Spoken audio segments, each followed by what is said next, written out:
Hi everybody, this is my second episode on the new updates in Premiere Pro 2015.3, the latest kind of major update in Premiere here. It's big enough that they make you save a new project file. If you open up an older project file, they'll make you save it as the new project file. So it's a significant update. In one episode, I showed the proxy workflow, which is really nice, really quick, really easy. They probably have some little bugs they need to work out, but it is for the most part a really good workflow right now. It works really nicely. But on this one, I'm going to be showing you guys how to use the new HSL secondary color corrector inside their Lumetri panel. This is incredibly easy. It's really powerful. They pulled this over from SpeedGrade or the engine, and it works really smoothly. I'm going to basically go to my hard drive here and bring in I'm just going to bring in one clip to kind of do some color correction and show you how powerful this thing is. I'm going to choose a couple clips here that have some green in it. So I'm going to import some because we're going to show you one thing that it really does nicely here. I've got some red footage here. I'm going to double click on one. Let's find a couple clips here. We're gonna use this one, and I'm going to use this one as well. Okay, so in my timeline here, I've got a couple clips that's red footage. I'm going to put this in a quarter so it will play back quickly. And one thing, if you're going to be doing color correction, if you're using like raw data, you can actually go under the red controls and change things. Like this needs a little ISO boost. So I select the clip, go up to Effect Controls, and click over on the master clip, which brings open the red settings. I'm going to turn my tint to 0, so it kind of gets back to the regular color there. And the camera actually shot on, and I'm actually going to go to ISO, and I'm going to make this a little bit more sensitive. Let's go to 640. There we go, and that boosts it up a little bit more, gives me a little bit more to work with. Okay, let's get into the color mode here. So I'm going to go into color. And within the color mode here, what we've got is our Lumetri panel over here. I've got another tutorial on all the Lumetri panel here, color correction, which kind of goes through all the basics when they added this back on their last big update. But one thing they've added is right here, this HSL secondary. If you click on that there, it'll open up this HSL secondary panel here. What this is doing is it's giving you the option of correcting a very specific color vector within your image. So say you just want to work on greens alone or blue alone, like up in the sky here or something like that. So this gives you that option. I'm going to select my clip here so it brings up the Lumetri panel here. And I'm going to move over to the secondary panel. I'm going to open this up just a little bit here so we have a little bit more room. All right, over here I've got my Lumetri scopes open. If you want to do some color balancing and color grading, just make sure that you're accurate. But what I'm going to do here is we've got this little key area here. And what this key is going to do is it's going to select a certain area, a certain color vector within these points here, within your hue, which is basic color balance, saturation, how much of that color balance you have, how exaggerated it is or how desaturated it is, and luminance, how bright it is or dark it is. And you have these sliders. Notice we've got like all the colors right here, your RGB colors, and down here we've got our saturation. So right now it's on this kind of greenish color, and you see that, or I guess it's kind of turquoise. And down here you got this turquoise slider here that goes from fully saturated turquoise all the way down to like kind of desaturated. And then here we've got luminance, goes from dark to light. So between these three here, you can choose a specific color vector to color correct. So it doesn't add, like if you want to add green to these trees, it won't add green to the entire image, just to the trees. So let's do this. I'm going to go up to Set Color, and you can actually remove colors and add colors here with the eyedropper, but you usually don't even need to use these two here because you can hit Set Color, move over, and you can put your eyedropper here on some green and click. And look what it's done. It's added like the kind of this shade of green here and this kind of range of saturation and this range of luminance. So what you've got here is this is the midpoint of the hue that was selected, and then it kind of boosts, kind of goes out a little further to let you to give kind of an open range of those greens. And then this is the fall off right here. This kind of gradually feathers off the edge, and it does the same with saturation, this range of saturation, this range of luminance. What this is choosing right now, let's go to this little color gray right here. If you check mark this, it will show your matte of everything that's being selected. So I haven't gotten a lot of the trees there. I didn't get quite a big range. You can add colors by clicking on this. You'll have to go back off here, add color, and go and choose a different type of green. Let's try that right there and see what we get. And still not getting a lot. So what I'm going to do is I'm going to mess with my sliders here. I'm going to grab my hue slider and kind of slide it around and look at the trees that it's selecting until I get a good section of the trees there. I'm going to increase this, but now we're starting to get his green pants a little bit, which isn't so bad, but I'm going to grab my saturation, open that up, and now that saturation is starting to choose a lot of trees. And what's probably going to even choose more is this luminance. And what I'm going to do is move this back and forth as well and find that center point on the concentration of trees. Right about there seems to grab the most amount of trees. Now I'm going to grab my luminance, boost that up. Now it's starting to grab everything. So it's starting to grab green in the mountains and on the sides and in his pants and everything there. So I'm going to move this back and forth till I get kind of the biggest amount of green there that I can. Let's narrow this down a little bit. Try to concentrate mainly on the trees.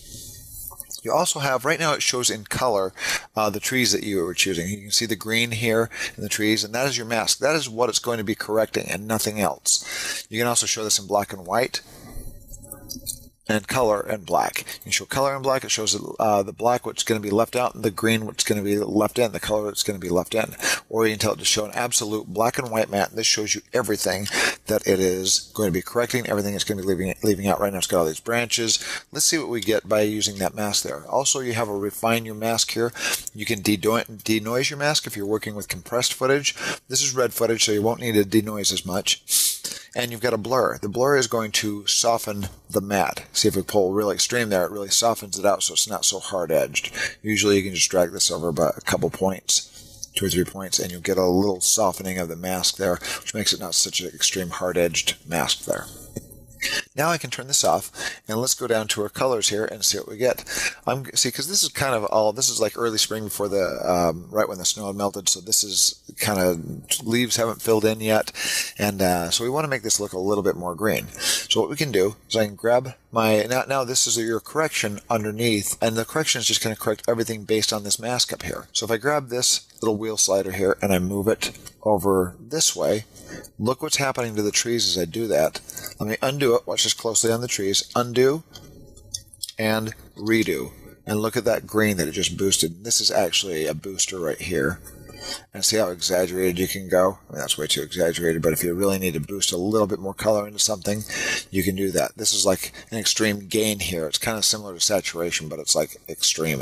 Just like, this is a single wheel. You can also do this on an RGB mode as well. You can do it in the shadows, the midtones, or the highlights. And notice the midtones is what this slider correlates with. Right here is basically your midtones. That's kind of like all your colors in a sense. But you can also do it in the shadows, the highlights, and then you have your gain slider on the side to boost it up and exaggerate it. But quite nice there. So also under the correction, you have down here, you have your typical sliders that you've seen in your lumetri panel. You see your temperature slider, your tint slider. If you grab this and move it around, you can see that the trees will change colors as we go more magenta, more green, more blue, and more kind of reddish, so you can kind of play with that and get different colors there. But really, you can get almost everything you need usually up here, and with your saturation. You have a contrast and sharpen that will sharpen the image. I don't recommend sharpening just like a specific portion of a color vector. You usually sharpen your overall image, and contrast as well. You can fix contrast in that area. Look at that as it gets more contrast in that area. This is really, really powerful. So it fixes it. If you need to add contrast to something like a blown out sky or something like that, or on clouds, the contrast slider will come in handy. Saturation once again. Let's take a look at the before and after here. I'm going to move up to the top of my HSL secondary, check mark, on and off, and look at the difference in the trees there. Everything looks more green, probably a little too much so. Let's say we also want to do another one. We want to do the sky here. The way you do that is you will need to add, this is only kind of caveat with using the lumetri color. You don't have to do this in something like Resolve or in Speed Grade. You can simply add another layer and do another secondary layer and just work on that, or a secondary node in the case of DaVinci Resolve. So I'm going to go up here and go to my effect controls. I'm going to select this clip. On the clip here, I'm going to go down and find my lumetri color, and I'm going to copy and paste this. I'm going to do copy, Control C, Control V, and paste it. But I'm going to reset this one because now it's like doubled up. It's like doing it twice, so it exaggerates it even more. I'm going to clear this because I'm going to do a little bit on the sky here. So I've got this lumetri panel selected here.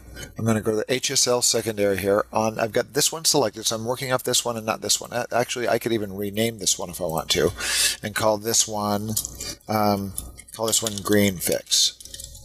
Or we'll just call it Green Fix. And on here, I'm going to name this Sky Fix. So I know which filter I'm working with. I've got the secondary filter there.